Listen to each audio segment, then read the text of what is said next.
Assalamualaikum warahmatullahi wabarakatuh teman-teman. Balik lagi di GP Media Channel dengan aku Kak Rahmi. Nah teman-teman, hari ini kita akan ngebahas soal prediksi SNBT 2024 pemahaman bacaan dan menulis. Seperti apa soal dan pembahasannya? Yuk berikut kita simak videonya.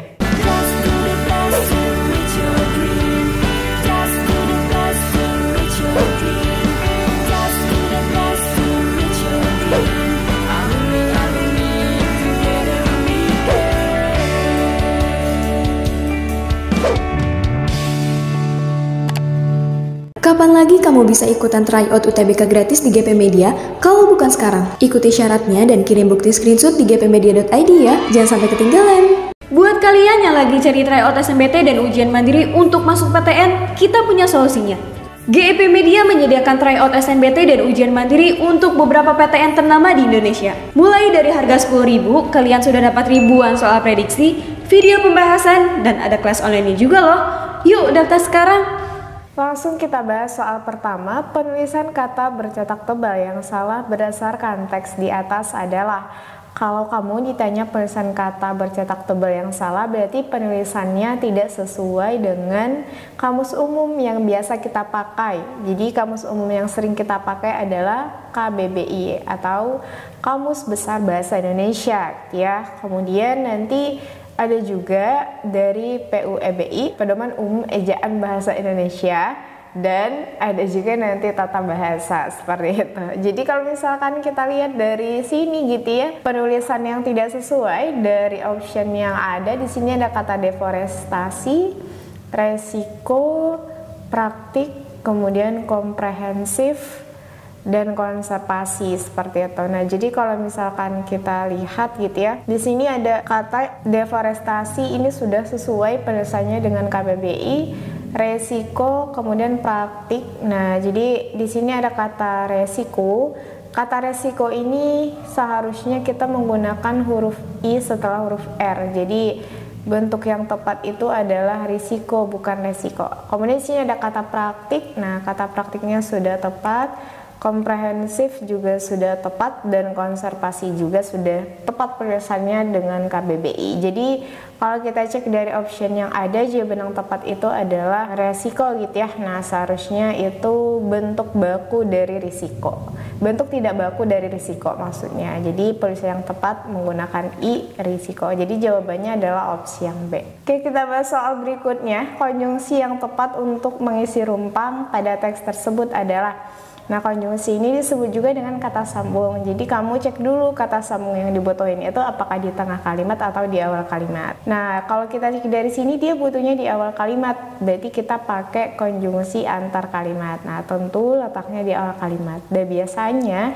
setelah kata konjungsi ada tanda koma. Nah, di sini sudah ada kan. Nah, kemudian kamu cek dulu apa hubungan kalimat ini dengan kalimat sebelumnya, seperti itu. Biasanya kan konjungsi itu dia menyatakan suatu hubungan, bisa jadi dia hubungan pertentangan, penambahan, konsekuensi, penguatan, keberlanjutan, dan yang lainnya seperti itu. Jadi cek dulu apa hubungannya.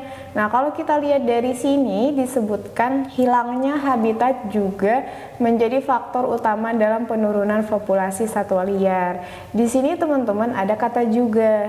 Biasanya kata juga itu menunjukkan hal yang sama gitu ya. Nah, jadi kalau misalkan menunjukkan hal yang sama untuk menambahkan informasi seperti itu.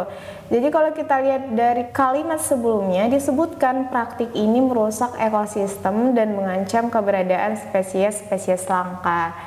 Nah, berarti di sini kan ada kata juga, berarti dia menunjukkan suatu penambahan informasi seperti itu. Karena kata juga ini biasanya dia masih berkaitan dengan yang sebelumnya. Nah, jadi kalau misalkan kita tambahkan konjungsi yang tepat itu kita menggunakan hubungan yang menyatakan penambahan. Nah, konjungsi yang menyatakan hubungan penambahan itu menggunakan kata selain itu. Makanya kalau kita lihat dari option yang ada, option yang A ini sudah tepat selain itu. Oleh karena itu kurang tepat. Kenapa? Karena biasanya dia menyatakan suatu konsekuensi. Begitu juga dengan demikian. Kemudian kalau kata namun biasanya dia menyatakan suatu pertentangan. Begitu juga dengan kata akan tetapi. Jadi jawaban yang tepat untuk soal ini adalah opsi yang A. Selain itu, oke, kita bahas soal berikutnya. Penggunaan kata imbuhan yang terdapat dalam rumpang tersebut adalah, jadi di sini lebih tepatnya itu penggunaan kata imbuhan yang tepat gitu ya, yang harus kita tuliskan di dalam rumpang yang ada. Oke, di sini ada nih disebutkan dalam kalimatnya, pemerintah harus titik-titik hukum dan memberikan sanksi yang tegas bagi pelaku perubahan ilegal dan perdagangan satwa liar seperti itu. Nah, jadi kalau misalkan kita lihat di sini kan tadi case-nya itu terkait dengan perburuan ilegal seperti itu. Dan praktik ini tuh merusak populasi satwa liar dan mengancam kelangsungan hidup mereka. Dalam upaya melindungi satwa tadi diperlukan tindakan yang komprehensif, disebutkan di sini teman-teman gitu ya.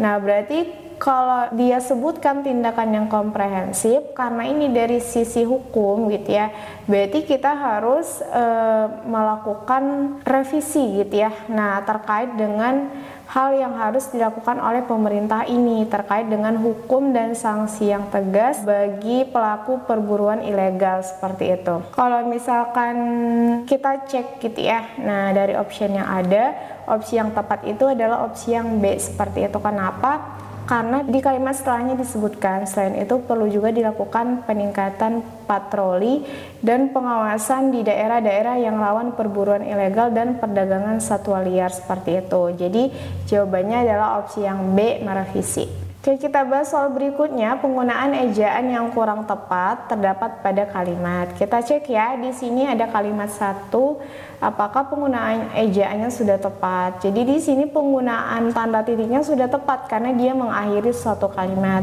Kemudian di kalimat 2 disebutkan populasi satwa liar di seluruh dunia terus mengalami penurunan akibat perburuan ilegal, hilangnya habitat dan perdagangan ilegal.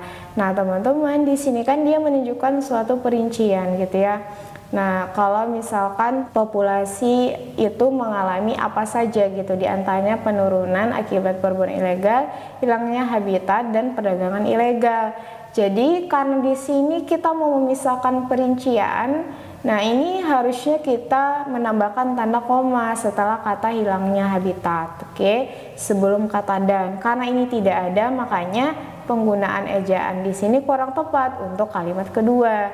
Jadi seharusnya kita menambahkan tanda koma. Makanya jawabannya adalah opsi yang B, kalimat 2. Tentu kalimat 3, 4, dan 5 sudah tepat penggunaannya. Kenapa? Karena kalau kita lihat di kalimat 4, nah di sini dia menunjukkan gitu ya, kehilangan satwa liar bukan hanya masalah kehilangan keanekaragaman hayati, tetapi juga mengganggu keseimbangan ekosistem gitu.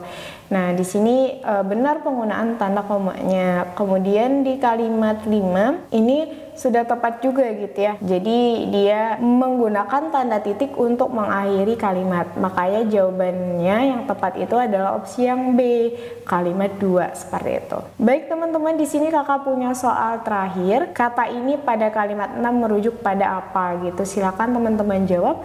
Hasil jawabannya silakan kita diskusikan di kolom komentar. Baik teman-teman, itu dia tadi pembahasan soal pemahaman bacaan dan menulis. Sekian dari kakak, semoga ngebantu. Sampai jumpa.